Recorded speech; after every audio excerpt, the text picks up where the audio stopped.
بلکہ کذبو جھٹلایا بما اس کو جو لم نہیں یحیطو احاطہ کر سکا بعلمہ اس کا علم، تو جس چیز کے علم پر یہ قابو نہیں پا سکے، اس کا احاطہ نہیں کر سکتے، اس کو جھٹلا دیا۔ ولما اور جب کہ یاتیہم آئی ان کے پاس تاویلہ اس کی تعویل یعنی اس کی حقیقت، اور ابھی اس کی حقیقت ان پر کھلی بھی نہیں تھی، اس کی تعویل ان کو سمجھ میں بھی نہیں آئی تھی، یا جس چیز کو وہ سمجھ نہیں سکے، جس چیز کا علم ہی نہیں تھا نا، تو اس کو انہوں نے جھٹلا دیا بغیر سوچے سمجھے۔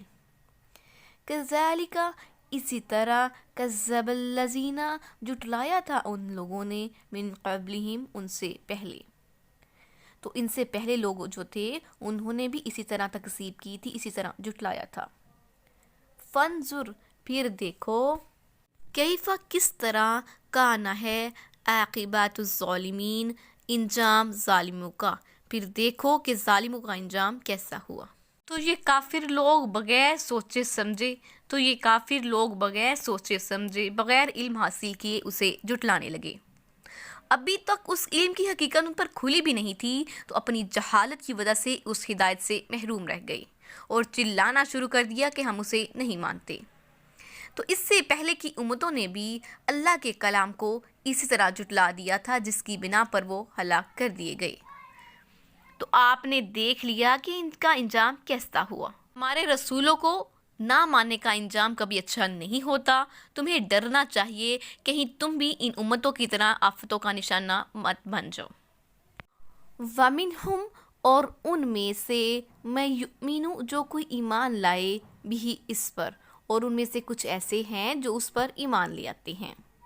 وَمِنْهُمْ اور ان میں سے کچھ ایسے بھی ہیں مَلَّا جو کہ نہیں یؤمنو ایمان لاتے بھی اس پر، اور کچھ ایسے بھی ہیں جو اس پر ایمان نہیں لاتے۔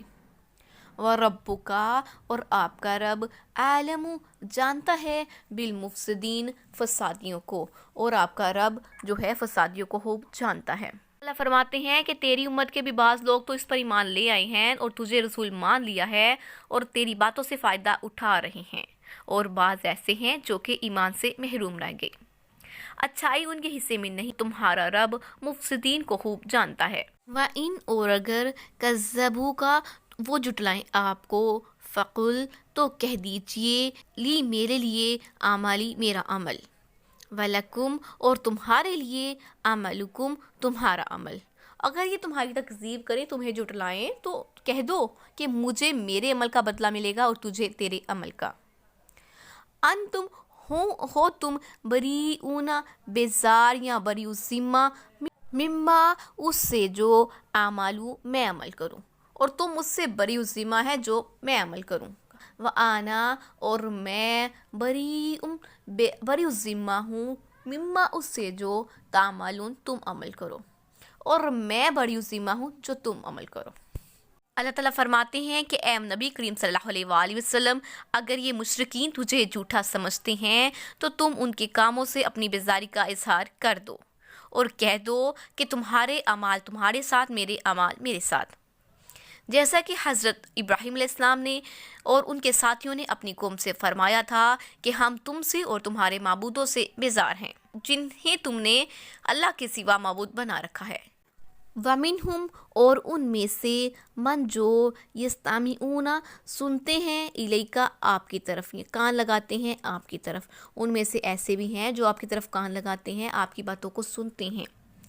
افانت کیا پھر تو تسمع سناؤ گے الصم بہروں کو، کیا تم بہروں کو سناؤ گے؟ ولو اور اگرچہ کانوا تھے وہ لا یعقلون عقل نہیں رکھتے، اگرچہ وہ عقل نہ رکھتے ہوں۔ اللہ تعالیٰ فرماتے ہیں ان میں سے بعض تیرا کلام سنتے بھی ہیں اور اللہ تعالیٰ کے کلام ان کے کانوں میں پڑ رہا ہے، اگرچہ یہ کلام دلوں میں گھر کرنے والا، انسانوں کو پورا نفع دینے والا ہے، لیکن بہروں کو کون سنا سکتا ہے؟ یہ دل کے کان نہیں رکھتے، اللہ ہی کے ہاتھ ہدایت ہے۔ وَمِنْهُمْ اور ان میں سے من جو کوئی ینظرو دیکھے الیک آپ کی طرف، اور ان میں سے بعض ایسے بھی ہیں جو تیری طرف دیکھتے ہیں۔ افانت کیا پھر تو تہدی ہدایت دے گا العمیٰ اندھے کو؟ ولو اور اگرچہ کانوا ہو وہ لا یبصرون نہ دیکھتے ہوں، اور اگرچہ وہ دیکھتے بھی نہ ہوں، اور بعض ایسے ہیں کہ تیری طرف دیکھتے ہیں تو کیا تم اندھوں کو راستہ دکھاؤ گے اگرچہ وہ دیکھتے بھی نہ ہوں؟ یہ تجھے دیکھتے ہیں، تیرے پاکیزہ اخلاق، تیری نبوت کی نشانیاں ان کے سامنے ہیں، لیکن پھر بھی ان سے کوئی فائدہ اٹھا نہیں سکتے۔ مومن تو انہیں دیکھ کر ایمان بڑھاتے ہیں، لیکن ان لوگوں کے جو دل ہیں وہ اندھے ہیں، بصیرت عقل ان میں نہیں ہے۔ بس یہ اپنے اندھے پن کی وجہ سے ہدایت سے محروم ہو گئے ہیں، تو اس میں بھی اللہ تعالیٰ کی حکمت ہے۔ ان اللہ، بے شک اللہ تعالیٰ، لا یظلم، نہیں ظلم کرتا، الناسا، لوگوں پر، شیئن، کچھ بھی، تو بے شک اللہ تعالیٰ لوگوں پر ظلم نہیں کرتا۔ ولیکن الناس، اور لیکن لوگ، انفسہم، اپنے آپ پر ہی، یظلمون، ظلم کرتے ہیں، لیکن لوگ اپنے آپ پر ہی ظلم کرتے ہیں۔ تو یہ دیکھنے سننے کی حس کے باوجود، صلاحیت کے باوجود، اللہ تعالیٰ کا قرآن مجید سننے اور سمجھنے سے محروم ہے۔ اسے اللہ کا ظلم نہ سمجھو، وہ تو سراسر عادل ہے، کبھی کسی پر ظلم نہیں کرتا، لوگ خود اپنے آپ پر ظلم کرتے ہیں۔ اللہ تعالیٰ نبی کریم صلی اللہ علیہ وآلہ وسلم کی زبانی فرماتا ہے کہ اے میرے بندو، میں نے اپنے اوپر ظلم کو حرام کر لیا ہے اور تم پر بھی اسے حرام کر دیا ہے، خبردار ایک دوسرے پر ظلم ہرگز نہ کرنا۔ یہ تو تمہارے اپنے اعمال ہیں جنہیں میں جمع کر رہا ہوں، پھر تمہیں ان کا بدلہ دوں گا، بس جو شخص بھلائی پائے گا وہ اللہ تعالیٰ کا شکر ادا کرے، جو اس کے سوا اور پائے وہ صرف اپنے نفس کو ہی ملامت کرے۔ تو یہ صحیح مسلم کی حدیث ہے۔ وَيَوْمَ، اور جس دن، یحشرہم، اکٹھا کریں گا ان کو، کَأَلَّمْ، گویا کہ نہ، یلبسو، وہ ٹھہرے رہے ہو، الا، مگر، ساعتن، گھڑی، ایک گھڑی، من النہاری، دن کی۔ تو جس دن اللہ تعالیٰ قیامت کے دن ان لوگوں کو جمع کرے گا تو ان کو ایسا محسوس ہوگا کہ وہ دنیا میں دن کے ایک گھڑی کا حصہ بھی نہ ٹھہرے ہوں۔ یتعارفون، تو وہ پہچانتے ہوں گے، بینہم، آپس میں، تو آپس میں ایک دوسرے کو پہچانتے ہوں گے۔ قد، تحقیق، خاسر الذین، خسارہ پایا ان لوگوں نے، کذبوا، جنہوں نے جھٹلایا، بلقاء اللہ، اللہ تعالیٰ کی ملاقات کو، جنہوں نے اللہ تعالیٰ کی ملاقات کو جھٹلا دیا، وما، اور نہیں، کانو، تھے وہ، مہتدین، ہدایت یافتہ، اور وہ ہدایت یافتہ بھی نہیں تھے۔ اللہ فرماتے ہیں کہ وہ وقت بھی آ رہا ہے جب قیامت ہوگی اور لوگوں کو اللہ تعالیٰ ان کی قبروں سے اٹھا کر اپنے سامنے پیش کرے گا۔ اس وقت انہیں ایسا معلوم ہوگا کہ گویا دن بھر ہی ہم رہے تھے، صبح یا شام تک ہمارا رہنا ہی ہوا تھا۔